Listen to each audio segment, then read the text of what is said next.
WWE announcer Renee Young has announced on Twitter that she has tested positive for COVID-19. She is one of several WWE employees, talent, production staff, other staff, employees, you name it, that have tested positive for COVID-19. The WWE announcer announced on her official Twitter page that she had tested positive for the coronavirus. She said, quote, "Man, what a few days. My show gets cancelled and I get COVID. Wear your masks and wash your hands. Stay safe, everyone," end quote. Now, of course, I wish her a speedy recovery. This is no joke. I hope that there are no complications or underlying health issues there, and hopefully it's just asymptomatic and she can recover quickly. This comes on the back of, there was reports that Jon Moxley had been pulled from last night's episode of Dynamite. Tony Khan released a statement saying that the AEW World Champion had come into contact with someone that had tested positive for COVID-19. He had let AEW and the AEW medical team know, and they'd asked him to stay at home, quarantine, self-isolate, and get himself tested. Now, at the time, of course, we didn't know who that person was that he had been in close contact with that tested positive for COVID-19. Now, of course, we do. Now it all makes sense. I think it's good that AEW still protected Renee Young's anonymity and confidentiality. They could have just said, "Oh, Jon Moxley's wife tested positive for COVID-19," but they did the right thing there. Of course, questions were asked when the announcement that Moxley was pulled from Dynamite due to the stories that we had heard previously with WWE undergoing these tests because of a bit of an outbreak in the WWE Performance Center. What this means for Jon Moxley and his status for Fyter Fest in 2 weeks' time. Look, he's going to have to isolate most likely for 2 weeks, and if he gets tested and he tests positive, they'll have to reevaluate that then. Maybe he'll be able to compete by the night 2 of Fyter Fest on July 8th, but we'll have to wait and see. And in the grand scheme of things, look, it doesn't really matter, does it? It's all about the health and well-being of both Renee Young and Jon Moxley too. If Jon Moxley has to miss the show, he has to miss the show. I, as a fan, it'll be annoying not having Jon Moxley on the show, but I'd rather him and Renee Young be healthy, be safe, and their health and well-being and safety comes first. So it doesn't really matter about if Moxley can make Fyter Fest or not. It's about the health and well-being of both of them that comes first. And I'm sure he'll get tested now, and hopefully, fingers crossed, it will come back negative. There are rumours that it has come back negative, but I haven't seen an official report on that yet. But it's likely he could test positive too if he's been in that close contact with, of course, his wife, which he would be. For Renee Young, this comes on the back of the news that WWE Backstage has been cancelled by FS1 this week. WWE Backstage, for me, look, it had low ratings on FS1. I don't think it matched the expectations that Fox thought the WWE studio show would get. To me, it just never had an identity. I think of Raw Talk and Talking Smack. It was very obvious what those shows were. They were promos, but they, furthered the story that WWE were trying to tell with certain things, and it got talent over. WWE Backstage just didn't do that. It didn't have an identity, and Fox obviously weren't happy with it. And this isn't just a WWE thing. Fox and FS1 are getting rid of both the WWE and boxing studio shows on FS1. So I think this is also, in addition to low ratings, I think this is in addition to cutbacks due to the financial implications of the pandemic that we're in right now. And to be honest, when you have the return of CM Punk to a WWE program and that can't even spike ratings in the show, it's not for the long run, is it? And we've seen Renee Young on SmackDown more recently, and it's likely she'll host Talking Smack if and when it returns. We've seen Raw Talk come back recently, so I think we'll see the same with Talking Smack, but of course that depends on what they do with 205 Live, since 205 Live airs after SmackDown. But that's all of that stuff is slightly inconsequential to the main news, which is the positive COVID test. This all comes after we've heard about positive COVID tests by WWE. Now, WWE have released a statement that said, quote, "WWE will continue COVID-19 testing of its talent, production crew, and employees in advance of TV productions for the foreseeable future," end quote. Now, to be honest, that statement is a load of rubbish. That basically says, shut up, we don't want to talk about it. the fact that they're testing, I don't know how quick the turnaround is for this test. I don't think it's immediate. So if they're testing prior to the shows, we've seen cases, it's been well documented that we've seen cases where people have undergone COVID-19 tests, been negative one day and then been positive the next day. Why? Because the symptoms sometimes can be asymptomatic. So this idea that just to testing prior to a show, you're negative, you can go in, it doesn't work like that. Now, Mike Johnson of PW Insider is reporting that there was a range of up to 24 positive cases in this round of WWE testing. This includes performers, production, and other staff too, like Renee Young. And like in the last hour, we found out that there have been more WWE staff that have gone public with their positive COVID-19 test. One of those is Kayla Braxton, the WWE announcer. She released a statement on her Twitter account that said, quote, "Was keeping it quiet, but since everyone else is sharing, I feel it is my responsibility to share this PSA. You can get COVID-19 more than once. I had it back in early March and thought I was invincible after I recovered. Not true. Don't be dumb like me," end quote. This was also followed by Adam Pearce, WWE producer, behind the scenes, who said, quote, "COVID was not on my birthday list," end quote. So he also has tested positive for COVID-19. Once again, before I get into my rant I'm going to go on in a second, I wish a speedy recovery for Kayla Braxton, wish a speedy recovery from Adam Pearce. This is no joke and it's not to be messed around with. Hopefully it's very mild or asymptomatic and hopefully they recover quickly. It's this whole COVID situation when it comes to WWE. Now, I've seen people say, well, this is what's going on in Florida, and Florida at the moment is a hotbed for it, and AEW's the same, and UFC's the same. UFC and AEW were not as negligent, in my opinion, if the allegations are true, of course, that WWE have been. WWE were telling people, they were giving them temperature checks, and if they were higher than the proposed temperature, they were allowed in anyway. They were asking people, quote, how they felt. They were doing medical questionnaires. They were telling people not to wear masks. This has been inevitable, and WWE have been playing with fire, and it's just, there have been so many issues here. Now, I know some people are speculating, is WWE production going to get cancelled? Of course it's not. WWE is just going to test everyone prior to the tapings. That's what that statement says.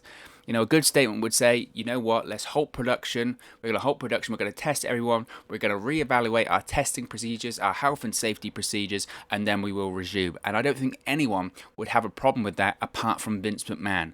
But no, WWE, they're going to keep saying, we're just going to test everyone before they perform. I mean, there are so many issues there. And one, apparently some of these positive tests actually tested negative only a few days prior. So they could have been positive but were asymptomatic, and they could have competed in some cases, or at least, the very least, went into the WWE Performance Center anyway. WWE is only deciding to test now as well. Once they got that first positive test last week, now they're deciding to test everyone. Now they're deciding to do rounds of tests on every WWE employee. I mean, it's a disgrace. It's an absolute disgrace. They said on TV several months ago when they first started having the WWE Performance Center recruits in the crowd, they said, they've all been tested. Well, that was a lie. It was a lie. They hadn't. They hadn't. And they said they were testing people in the Performance Center when they were not. They've never been testing. They've been doing temperature checks. They've been filling out medical questionnaires. They've been asking them, how do you feel? I mean, it's ludicrous. And even if they were above the threshold when it came to the temperature checks, they were allowed in anyway. I mean, it's ludicrous. It's beyond unsafe. It could even be seen as negligible if these stories are true. I mean, you're allowing friends and family in, which they're no longer doing, thank God. But it could already be too late if some of those friends and family contract COVID-19. They were telling them not to wear masks. Now, a new story's come out today from Wrestle Talk, and it speaks about how WWE doesn't think that the mask rule leads to them. Now, a new ruling in Orange County in Florida, where the Performance Center is based, actually mandates that anyone who leaves their house should be wearing a face mask, with the exception of those doing exercise. However, according to a report by Dave Meltzer, WWE higher-ups feel as if the ruling doesn't apply to them.